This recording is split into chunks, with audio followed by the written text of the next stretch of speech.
Hello friends, आज हम लोग ICSC board standard 6 माझी मराठी का लेसन नंबर 11 राधा आणि कासवे इसका एक्सप्लेनेशन स्टडी करेंगे।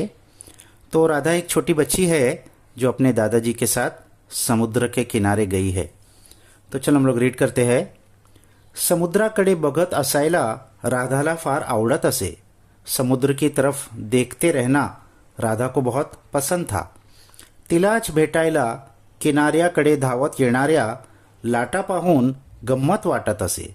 उसी से मिलने के लिए आ रही किनारे की तरफ दौड़ते हुए आने वाली लाटा यानी समुद्र की लाट देखकर उसको बहुत गम्मत, बहुत फन, बहुत मज़ा आता था।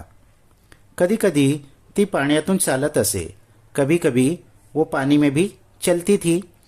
समुद्राच्या फेसाचा पायांना होणारा स्पर्शही तिला फार आवडत असे। समुद्र के पानी का जो फेस होता है वो उसके पैरों को छूता था, स्पर्श करता था, वो भी उसको बहुत पसंद था। समुद्राकाठची नारळाची झाडे वेगाने वाहणाऱ्या वाऱ्यामुळे डोलत होती। समुद्र काठ यानी समुद्र के किनारे में नारियल के झाड़ थे और वेगाने वाहणाऱ्या वाऱ्यामुळे तेजी से चलने वाले हवा की वजह से वो डोल रहे थे। फक्त समुद्राच्या लाटांचा आवाज ऐकू येत होता। सिर्फ समुद्र की लहरों की आवाज सुनाई दे रही थी। राधाला आपल्या आजोबांची आठवण झाली। राधा को अपने दादाजी याद आए। लहान असताना आजोबा तिला समुद्राकाठी फिरायला घेऊन जात असत। वो जब छोटी थी तो आजोबा उसको समुद्र के किनारे फिराने के लिए लेकर जाते थे। आजोबांचा हात धरूनच तिने पहिल्यांदा समुद्राच्या पाण्यात पाय ठेवला होता। आजोबा का हाथ पकड़कर ही उसने सबसे पहली बार समुद्र के पानी में पैर रखा था। आजोबांनी तिला वाळूतील शंख शिंपले दाखवले होते। आजोबाने उसको वाळूतील यानी सैंड में से शंख शिंपले यानी शेल्स दिखाए थे पहली बार। कितीतरी वेळा त्यांनी दोघांनी मिळून मातीचा किल्ला बनवला होता। कितनी तो भी बार उन दोनों ने मिलकर मिट्टी का किला बनाया था सैंड में। राधा से आजोबांवर खूब प्रेम होते। राधा का अपने आजोबा पर बहुत प्यार था। एके दिवशी राधा फारच दुखी झाली। एक दिन राधा बहुत दुखी हो गई थी। तिला बरोबर न घेऊन तिच्या मैत्रिणी सहलीला गेल्या होत्या। उसको साथ में न लेकर उसकी सहेलियां सहलीला यानी पिकनिक को चले गई थी। आजोबा राधाला म्हणाले। आजोबा ने राधा से कहा, राधा माझी खात्री आहे त्यांना त्यांची चूक लक्षात येईल। मुझे पूरा यकीन है कि उनको उनकी गलती का एहसास होगा। वाईट वाटून घेऊ नकोस, तू बुरा मत मान। चल आपण समुद्रावर फिरायला जाऊ। चल हम लोग समुद्र पर फिरने के लिए जाता है। राधा ने त्यांना साफ नकार दिला। अब राधा का मूड खराब था तो उसने साफ इनकार कर दिया। ती घरातच बसून राहिली। वो दुख में घर में ही बैठी रही। आजोबा बाहेर पडले तर अंड्यातून बाहेर पडणारे कासवे त्यांच्या नजरेस पडले। आजोबा बाहर निकले तो अंडे में से बाहर निकलते हुए छोटे छोटे टॉर्टॉइस उनकी नजरों में पड़े। राधा लवकर बाहेर ये, कासवांचे पिल्लू बघ।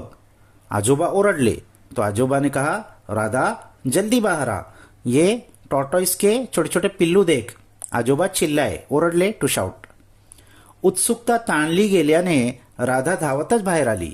उत्सुकता क्यूरियोसिटी ताणली गेल्याने उसके अंदर क्यूरियोसिटी डेवलप हो गई तो राधा दौड़ते हुए बाहर आई कि क्या हो रहा है। वाडूत आजोबांच्या शेजारी बसून अंड्यातून बाहेर येण्याची धडपड करणाऱ्या कासवांकडे ती पाहू लागली। तो सैंड के ऊपर आजोबा के बाजू में बैठकर अंडे में से बाहर निकलने की धड़पड़ करने वाले उन कासवों के टॉर्टॉइस के बच्चे को वो देखने लगी। चला आजोबा, आपण या कासवाच्या पिल्लाच्या मागे जाऊया। उसने कहा, चलो ग्रैंडफादर, हम इस कासव के पिल्ले इस टॉर्टॉइस के बच्चे के पीछे पीछे जाते हैं। आनंदाने उड्या मारत राधा म्हणाली। खुशी से उडी मारते हुए राधा ने कहा, वो अपना सारा दुख भूल गई। राधा आणि आजोबा त्या कासवाच्या पिल्लाबरोबर समुद्राच्या पाण्यापर्यंत चालत गेले तो राधा और आजोबा वो कासवा के पिल्लों के साथ समुद्र के पानी तक चलते हुए गए। कासवांची असंख्य पिल्ले त्यांना समुद्राच्या पाण्याकडे सरपट निघालेली दिसली। तो इन टॉर्टॉइस की असंख्य बहुत सारे पिल्ले उनको समुद्र के पानी की तरफ सरपट निघाले लिया तेजी से जाते हुए दिखाई दिए. एके ठिकाणी थांबून आजोबा म्हणाले. तो एक जगह रुककर आजोबा ने कहा. अब आजोबा ने राधा को समझाया इस एग्जाम्पल से. पाहिलेस राधा, देखा राधा, आपल्याला कुठे जायचे आहे हे त्या कासवांना बरोबर माहीत आहे. हमको कहाँ जाना है ये इन कछुओं को बराबर पता है. त्यांना मार्गदर्शन करायला कोणीही नाही, उनको गाइड करने के लिए कोई भी नहीं है, उनके माँ बाप भी नहीं है. तरी सुद्धा ती कासवे समुद्राकडेच जातात. फिर भी ये टॉर्टॉइस के बच्चे समुद्र के तरफ ही जाते हैं, यहाँ वहाँ नहीं जाते. यानी कितना उनको अंडरस्टँडिंग है, समझ है. राधा ने विचार केला. अब राधा सोचने लगी, माझ्या मैत्रिणी मला विसरल्या म्हणून मी दुःखी होण्याचे काहीच कारण नाही. मेरी सहेलियां मुझे भूल गई तो इसलिए मुझे दुःखी होने का कोई भी रीजन नहीं है. कासवांच्या पिल्लांकडून मला शिकवण मिळाली आहे. इन टॉर्टॉइस के बच्चों से मुझे एक बहुत बड़ी सीख मिल गई है कि जिंदगी में अपना रास्ता हमको खुद ढूंढना पड़ता है, किसी की हमको हेल्प नहीं लेना चाहिए. राधाचा हात धरून चालताना आजोबांच्या चेहऱ्यावर हंसू उमटले.